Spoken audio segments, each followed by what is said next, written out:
ایک نبی ہیں قرآن کے، اگر آپ واقعات پڑھیں تو ان کو اللہ نے، کچھ مچھلیوں نے شکایت کی اللہ سے کہ پروردگارا، یا اصحاب سبت کہا جاتا ہے، سبت عربی میں کہتے ہیں سیٹرڈے کو، تو سیٹرڈے کا پتہ نا یہودیوں کے اندر پورا ایک نظام ہے کہ وہ کچھ نہ سوار ہوتے ہیں جو آرتھوڈاکس جوز ہیں، نہ کچھ کرتے ہیں، تو اصحاب سبت واقعہ ان کو قرآن میں موجود ہے۔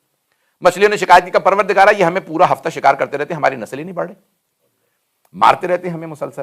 تو اللہ نے ایک نبی کو بھیجا کہ بھئی اب باز آ جاؤ، اس مخلوق نے شکایت کی، اللہ نے شکایت سن لی۔ اللہ اکبر، جانوروں تک کی جو شکایت کو سنے اسے اللہ کہا جاتا ہے۔ دنیاوی بادشاہوں میں اور خالق کائنات میں بڑا فرق ہے، اور جو اس کے نمائندے ہوتے ہیں ان میں بھی وہی صفات ہوتی ہیں جو اللہ کے نمائندوں میں ہونی چاہیے۔ نہیں پہنچا سکا۔ ایسے جانے کی رامی، یہ دنیاوی بادشاہوں کو پتہ نہیں چلتا چونٹیاں کیا کہہ رہی ہیں، یہ دنیا کے بادشاہوں کو پتہ نہیں چلتا کہ یہ ہرنی کیا کہہ رہی ہے۔ اس کے لیے کبھی سلیمان کی ضرورت ہے، کبھی رضا کی ضرورت ہے، کبھی علی کی ضرورت ہے۔ توجہ فرمائی ہے نہیں؟ کبھی یہ رسول خدا سے اگر کوئی اونٹنی کہے تو وہ سنیں گے، کبھی کوئی سواری کہے تو وہ سنیں گے۔ عزیزان گرامی، تو اب وہ کان چاہیے جو جانوروں کی باتوں کو سن لیں، سمجھ لیں۔ تو عزیزان گرامی، میں دوبارہ پیش کروں کہ وہ اصحاب سب کا سب اشارہ کر رہا ہوں، آگے بڑھوں گا، کہ انہوں نے شکایت کی پروردگارا یہ مسلسل شکار کرتے ہیں۔ نبی نے آ کے تحدید کیا، وارننگ دی، کبھی ایک دن ان کو دے دو، ان کا تم شکار نہیں کرو گے۔ تو انہوں نے کہا ٹھیک ہے۔ اب وہ لوگ سب سر جوڑ کے بیٹھ گئے، انہوں نے کہا یہ ایک دن شکار نہیں کریں گے تو ہم لوگ کھائیں گے کیا اور پھر بیچیں گے یہ مچھلیاں کیسے؟ تو کہا پھر ٹھیک ہے، ہم لوگ شکار نہیں کریں گے، ہم جال بچھا دیا کریں گے، وہ پھنس جائیں گی، اگلے دن جا کے پکڑ لیں گے۔ کس سے چال بازی ہو رہی ہے؟ یہ اللہ سے۔ پتہ نہیں لوگ ہیں یا نہیں، یہ چال بازی لوگ اللہ سے کر رہے ہیں۔ انہوں نے وہاں پہ فوراً جو ہے جال بچھا دیے، مچھلیاں پھنس گئیں۔ مچھلیوں نے پھر شکایت کی کہ پروردگارا یہ تو جاری ہے سب سلسلہ۔ اللہ نے پھر دوبارہ نبی سے کہا اپنے کہ بھئی یہ لوگ شکار کر رہے ہیں، جا کے ان کو تحدید کرو، ان کو وارننگ دو۔ انہوں نے کہا کہ تم لوگ ایسے کرتے ہو، باز آ جاؤ۔ تو اب اللہ نے اس پہ عذاب بھیج، پتہ نہیں لوگ ہیں یا نہیں۔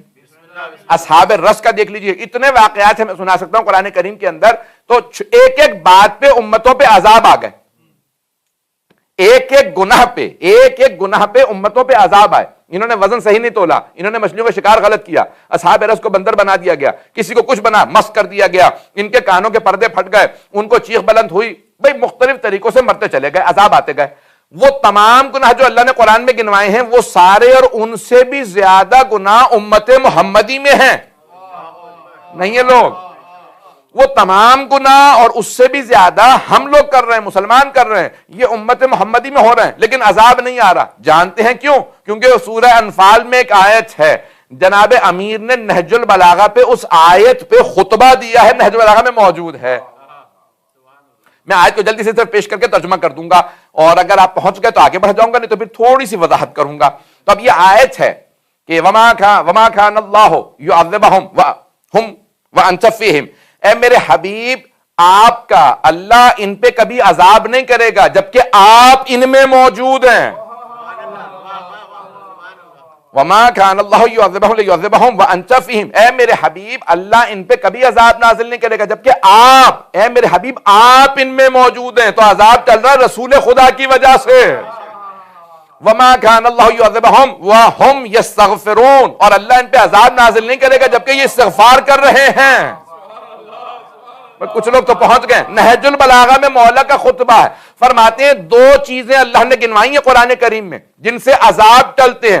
پہلی چیز وجود رسول خدا، دوسری استغفار، کہ اللہ نے اپنے حبیب کو تمہارے درمیان سے اٹھا لیا، بس اب ایک ہی چیز باقی ہے، وہ ہے استغفار۔ استغفار کرو گے تو عذاب ٹلے گا۔ بھئی ہم نے گناہ کیا، ہم استغفار کر رہے ہیں، تو ہمارے استغفار سے تو کبھی بھی عذاب نہیں ٹلے گا۔ اس کا مطلب ہے کوئی ایک ایسا ہے کہ جس کے استغفار کی وجہ سے عذاب ٹل رہے ہیں۔ اب سمجھ میں آیا امام معصوم استغفار کیوں کرتے ہیں؟ عزیزان گرامی، آپ نے غور فرمایا یہ امام معصوم کی استغفار ہے جو عذاب الہی کو ٹال رہی ہے۔ چلیں گے کچھ دینا بھی میرے ساتھ؟ عزیزان گرامی، کوئی ایک ایسی ہستی ہے جن کی استغفار عذاب کو ٹال رہی ہے۔ اب کوئی سوال نہ کرے اگر تمہارے امام معصوم ہیں تو پھر استغفار کیوں کرتے ہیں؟ معصوم استغفار عذاب الہی کو روکنے کے لیے کرتے ہیں۔ گناہ ہم کر رہے ہیں، استغفار وہ کر رہے ہیں۔ ان کی استغفار نے عذاب کو روک رکھا۔ یہ ان کی استغفار ہے جس کی وجہ سے عذاب چل رہا ہے.